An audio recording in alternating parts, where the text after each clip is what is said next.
सूरज रोशनी बन के तेनू चानना दे रहा, तू भी किसी नू चानना दे। धरती तेनू थां दे रही है, तू भी इस ढंग नाल जीवन बतीत कर किसी दी थां बन सके। पानी तेरी प्यास बुझा रहा है, तू भी इस ढंग नाल जी कि तैथों किसी दी प्यास बुझ सके। अन्न तेरी भुख मिटा रहा है, तू भी इस ढंग नाल जी कि किसी दी भुख तेरे करके मिट सके। अगर ऐसा नहीं तो देवतियां दा कर्जा तेरे सिर ते कर्जाई लई दरगाह दे कोई थां नहीं। पितरी ऋण, देव ऋण, तीसरा ऋण है गुरु ऋण। गुरु ऋण, गुरु दा कर्जा।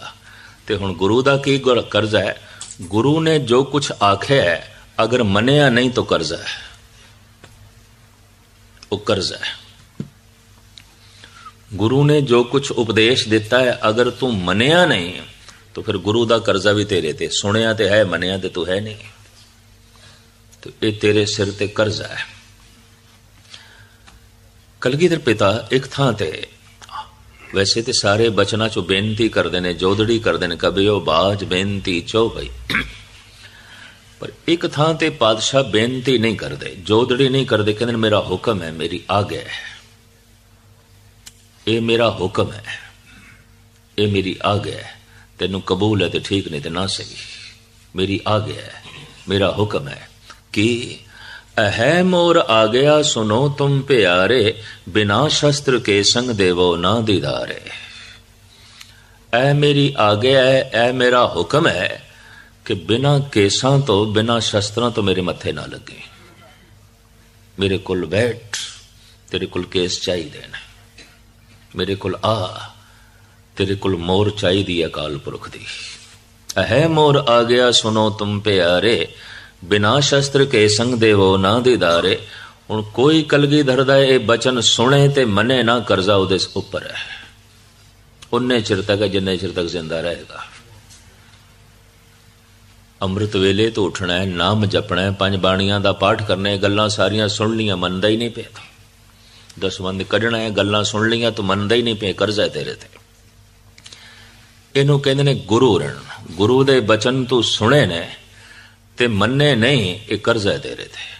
और उन्ने चिर तक रहेगा जिन्ने चिर तक तू मन्नेगा नहीं। चौथा कर्जा ब्रह्म ऋण, परमात्मा दा कर्जा। ते हुण इत्थे सवाल खड़ा होगा, परमात्मा दा की कर्जा देना सी? मनुखी बच्चा आया है जमीन दे उत्ते, जन्म होया उसका, ਉਹਦੇ अंदर वासना नहीं है, लोभ नहीं है, हंकार नहीं है, ईर्षा नहीं है, द्वेष नहीं है, वितकरे नहीं है। जैसे परमात्मा पवित्र होता है, जैसे संत पवित्र होता है, वैसे ये बच्चा पवित्र है। गुरु अर्जन देव जी महाराज ते साफ कहते पायो बाल बुद्ध सुख रे। असी परमात्मा जिहड़ा प्राप्त किया बच्चे बन के, बच्चे वाला सुभाव धारण करके।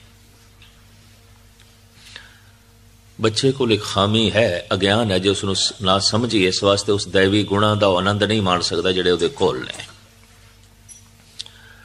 तो परमात्मा ने जिवें जमीन ते तैनू भेजिया सी, तेरा जन्म होया, ना तेरे च लोभ, ना तेरे च वासना, ना तेरे च ईर्षा, ना तेरे च तृष्णा, ना दुबदा, ना हंकार, ना क्रोध, कुछ भी नहीं। जगत ते तू गया इतना निर्मल, बुढ़ा होके जब तू वापस होना है जमीन तो क्रोध नाल भरे होया, वासना नाल भरे होया, तृष्णा नाल भरे होया, पूरे दा पूरा लिबड़िया होया गंदगी दे नाल। तेनू रब ने कबूल नहीं की करना, तू ते पूरा कालख नाल जो है भरिया होया है। दाग दोष मोह चलिया लाए, दरगे बैसण नाही जाए। भगत कबीर जी दी गद्दी ते बैठे सन कवि धनी राम, भगत धनी राम। उन्होंने कबीर पंथ का भारत देश बड़ा प्रचार किया। कबीर के नाम से कुछ बाणी भी उच्चारण की, जो बीजक नामक ग्रंथ दे दर्ज है। बीजक दे कबीर की बाणी तो है, पर कबीर की गद्दी ते बैठ के जो कबीर पंथ का प्रचार करता रहा, उहदी बाणी भी है। गुरु ग्रंथ साहब जी महाराज दी शुद्ध कबीर की बाणी है, धनी राम की नहीं है।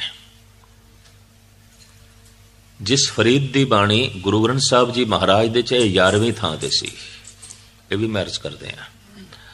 पहला फरीद सानी चिश्ती वो पर्शियन तो बिना होर कुछ नहीं बोल सकता सी, अफगानिस्तान तो आया सी, ये अफगानी सन बाबा फरीद। पहला ही जिहड़ा सी वो फरीद सी, बाकियां दे ये लकब ने। जिस फरीद की बाणी गुरु ग्रंथ साहब जी च शेख ब्रह्म सी, फरीद की गद्दी ते बैठा होने करके शेख फरीद आख्या गया।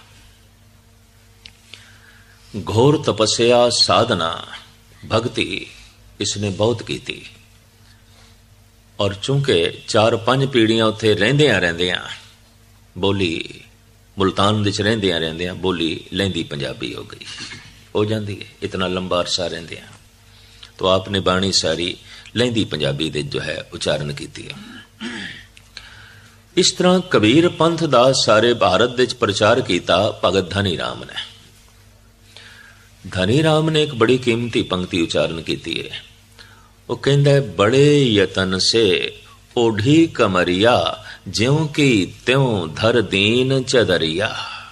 ए प्रभु, ये जो तू जिंदगी दी चदर मैनू दिती सी ना, मैं बड़े संभाल के ओढ़ी है, दागी नहीं होने दिती, किधरों फाड़ी भी नहीं है। मैं जिवें तू चदर दिती सी ऐ लै सांभ लै, ज्यों की त्यों धर दीन चदरिया।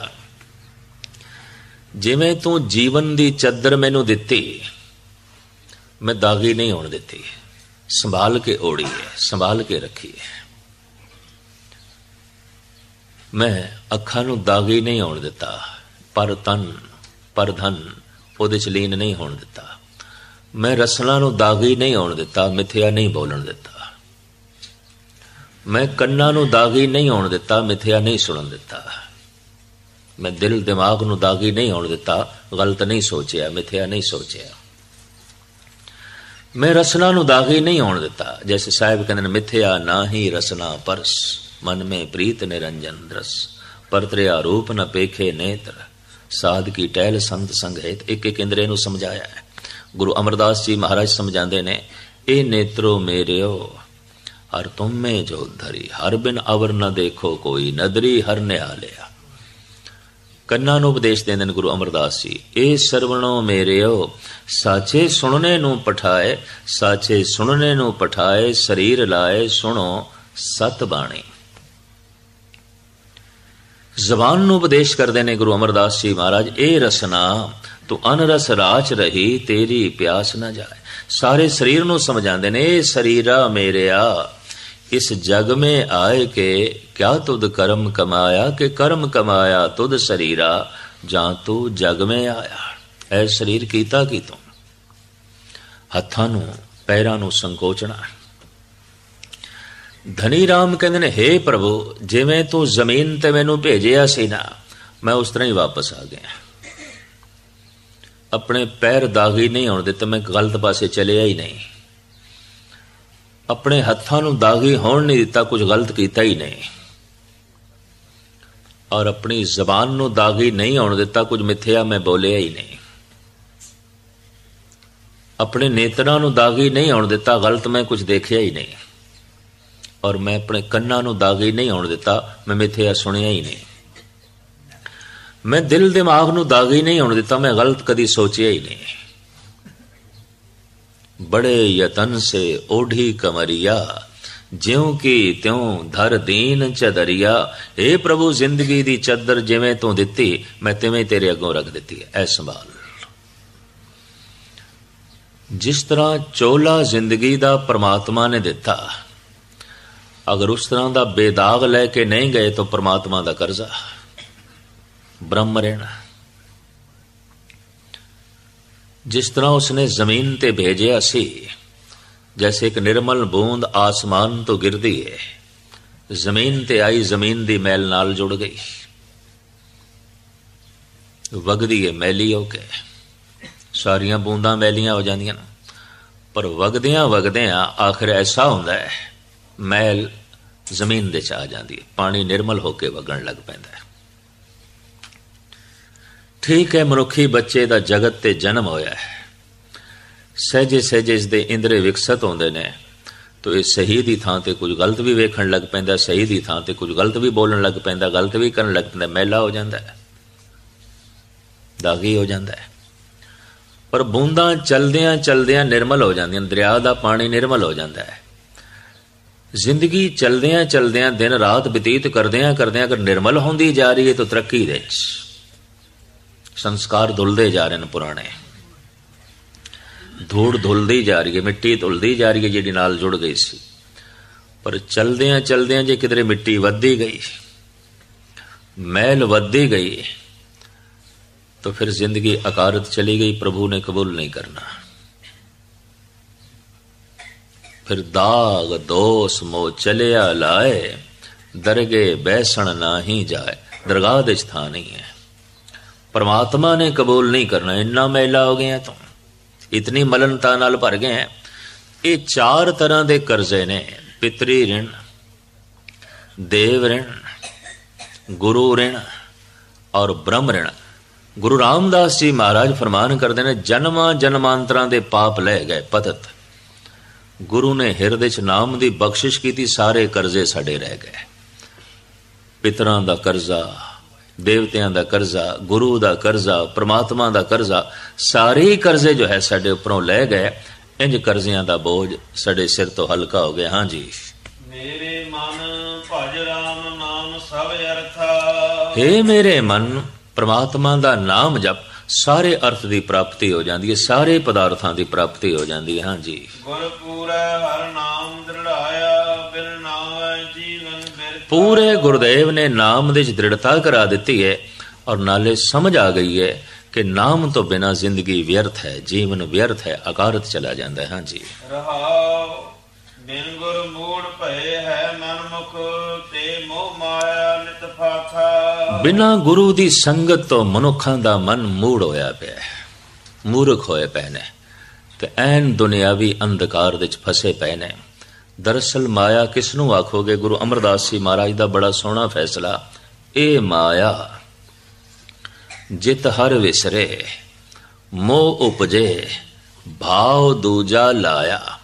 जिस जिस करके रब भुले, जे पुत्रा करके परमात्मा भुल गया तो पुत्र माया, मित्रा करके नितनेम भूल गया तो उस वक्त मित्र माया,